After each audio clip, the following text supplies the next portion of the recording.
qui vivait à Bagdad, qui a écrit un livre qui s'appelle le Ben Ish Hai, son livre. Là-bas, il parle le rapport qu'il y a entre la prière et la menorah. La prière, quand je parle de la prière, c'est-à-dire la Hamida, la prière qu'on lit à voix basse.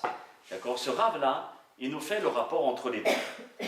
Donc, les secrets, le Ben Ish Hai, d'accord, dans la Shana Rishona, dans le livre de la première année, dans la paracha de Trouma, il nous dit ainsi: Ve'asita menorah zahav tahor. La Torah nous dit: tu feras une menorah d'or pur. C'est la phrase qu'on a vue tout à l'heure. Vous vous rappelez? Dans le livre de Shemot. Menorah remez le tfilat ha'amida. La menorah représente aussi la amida, la prière à voix basse. Shebat tfilat ha'amida, hi yesod ha'menorah. Et sache que la amida, quand tu la fais, la prière à voix basse, tu te branches direct avec la menorah. La menorah et la amida, c'est la même lumière. Mitikune ha-shechina, qui sont parmi les réparations de la Shekhinah. Je ne vais pas rentrer trop profond, mais ça veut dire que lorsqu'on fait la Hamida, on répare des parties des noms de Dieu.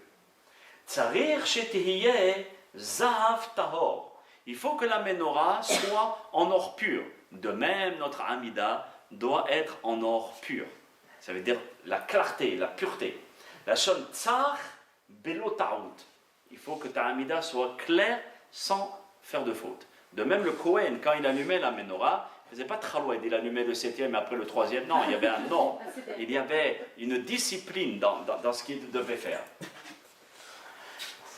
Alors la Torah, quand elle me dit Miksha ta'aseh menorah, d'une seule pièce, tu devras faire la menorah. Retzono lomar, hibur ehad.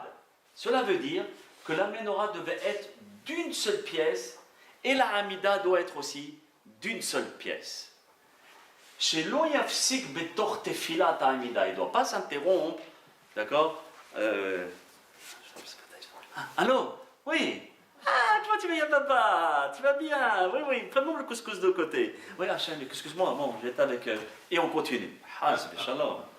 La Hamida, on se concentre, et on verra qu'on ne doit rien penser que la Hamida. De la même la Hamida, la menorah était d'une seule pièce, tu dois faire ta Hamida d'un seul corps.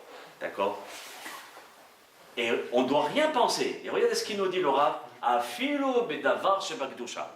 Même les choses pures, tu ne dois rien penser. Tu ne dois pas penser ni à l'étude, ni à la Gemara, ni à la Mishnah, ni à quoi que ce soit. Tu penses seulement aux termes que tu es en train d'employer. Tu parles à Dieu. Il y a un moment pour étudier, il y a un moment pour parler. Quand tu étudies, c'est Dieu qui te parle. Quand tu pries, c'est toi qui parles à Dieu. D'accord? Donc chacun son tour. Maintenant, ici, on rapporte dans les Sfarim